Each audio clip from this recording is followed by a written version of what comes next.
Hello, Sammy here from the Gateway team, and I am back with video number 2 of my top 3 protagonists in anime series. You can check out my last video if you haven't seen it. That was me talking about Uzumaki Naruto from the Naruto series. There's also a link in the description, but if you haven't seen my top 3 antagonist series, you can check that out right here. As always, proceed with caution if you haven't watched the anime I'm about to talk about, because spoilers will indeed lie ahead. So this week, I'm talking about protagonist number 2. And this is another shonen protagonist, but one that is very, very different from Naruto. And that is, of course, Edward Elric from Fullmetal Alchemist Brotherhood.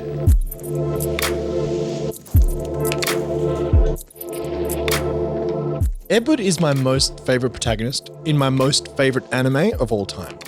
Now, what makes Edward so compelling is that unlike most shonen protagonists, he actively changes as the story progresses. Edward is carrying with him a wound so deep that it is the driving force behind his whole journey. He has committed the cardinal sin of alchemy, human transmutation.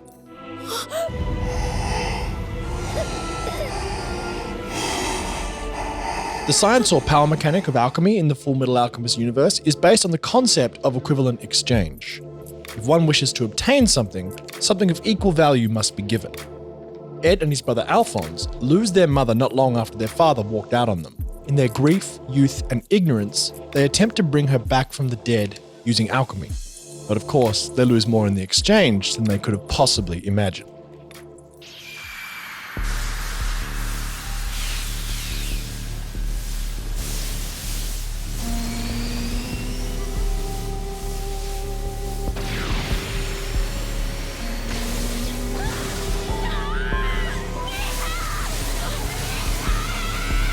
Al loses his entire body, and Ed loses his leg.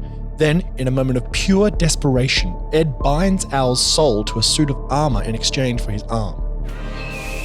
Throughout this ordeal, Ed is shown the truth by an entity claiming to be God, which enables him to perform alchemy without a transmutation zone, a huge advantage in this universe.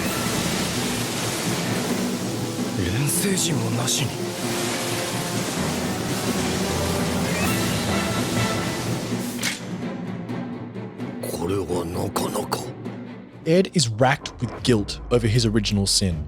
As the older brother, he feels responsibility for the loss of his brother's body and is propelled by a deep need for redemption. He and Al set out on an epic journey to get their bodies back. Now, what is great about this is that their journey is uniquely personal.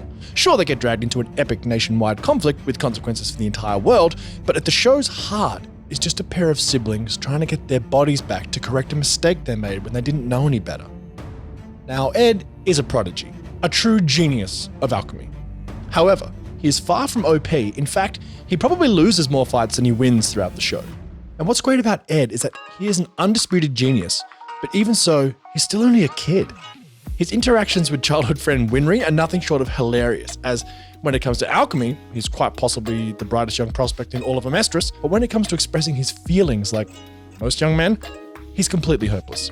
This makes him extremely relatable. All of us have either been through our awkward and painful phase of discovering who we are, or are in the process of doing so.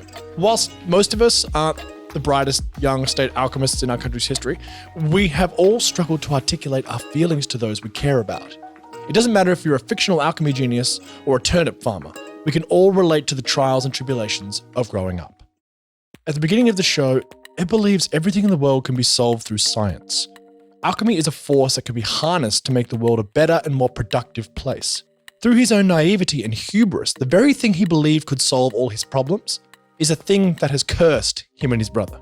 The show, among many things, explores the nature of philosophy versus science versus faith. Many different characters represent the different viewpoints, but Ed is certainly one of the biggest champions of science the show has to offer. It's through his journey with Al that he learns that there is more to life than what he first thought. The world is an endlessly complicated and nuanced place, and no thought process or ideal is capable of answering everything.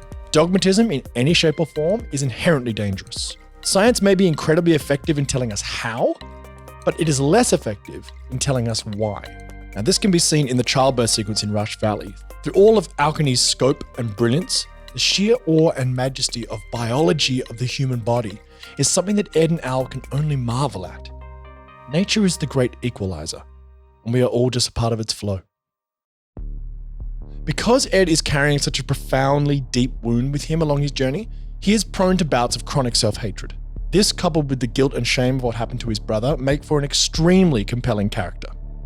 To keep the character dichotomy even more intriguing, he possesses a rather large ego to accompany the fact that he is, indeed, an alchemic genius. The fact that he always gets profoundly offended whenever anyone mentions his height or mistakes the giant suit of armor walking next to him as the Full Metal Alchemist both enables us to see that he possesses a rather healthy ego, but he's also deeply insecure and filled with self-loathing for what he has done. No matter the lofty heights of his rather considerable achievements, he can never forgive himself for his transgression. A protagonist running from his past is not new or original, but the fact that Ed and Al are actively trying to face up to their past throughout the entire story makes for some extremely satisfying character payoffs.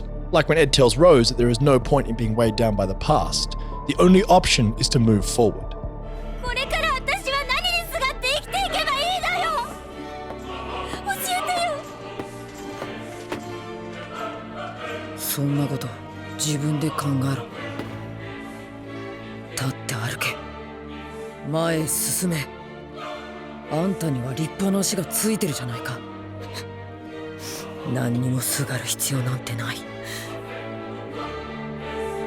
Nothing can be gained without something of equal value being lost.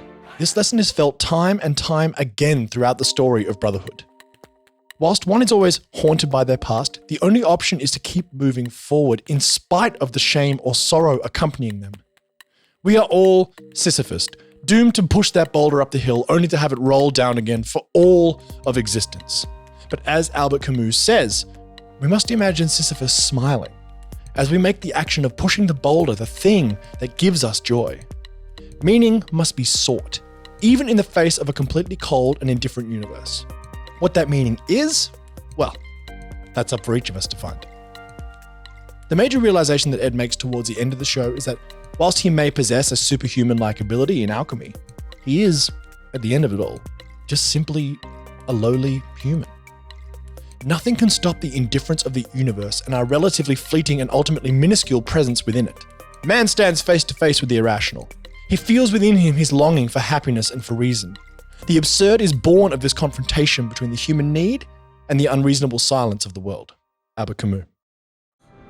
錬金術の使えないただの人間になり下がるのかなり下がるも何も最初からただの人間だ This is in stark contrast to the show's primary antagonist, Father, who believes that he can harness human beings as nothing more than a resource or commodity so that he can essentially attain God status. He moves too far beyond his station and stops seeing that life is precious and fleeting, and ultimately, we are nothing more than specks of sand flying through space in the infinite vacuum of time. There is nothing more satisfying for an audience than seeing a character learn, grow, and change throughout the course of a story.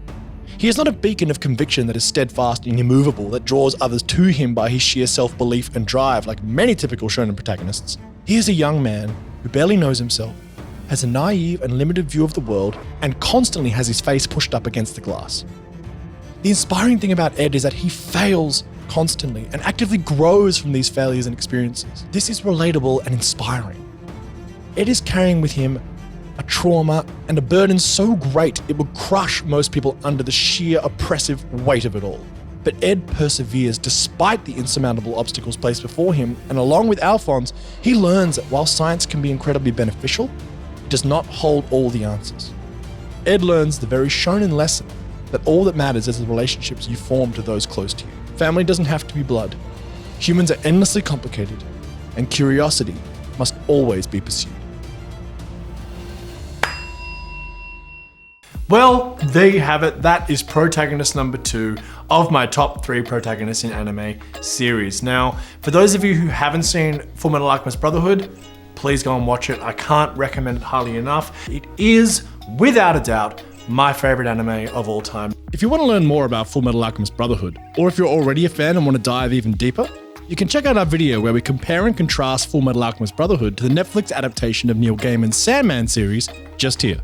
If you want to hit us up on any socials, you can find us on TikTok, Instagram, and gatewaytoanime.com. Thanks for watching. You can check out my next video coming up soon.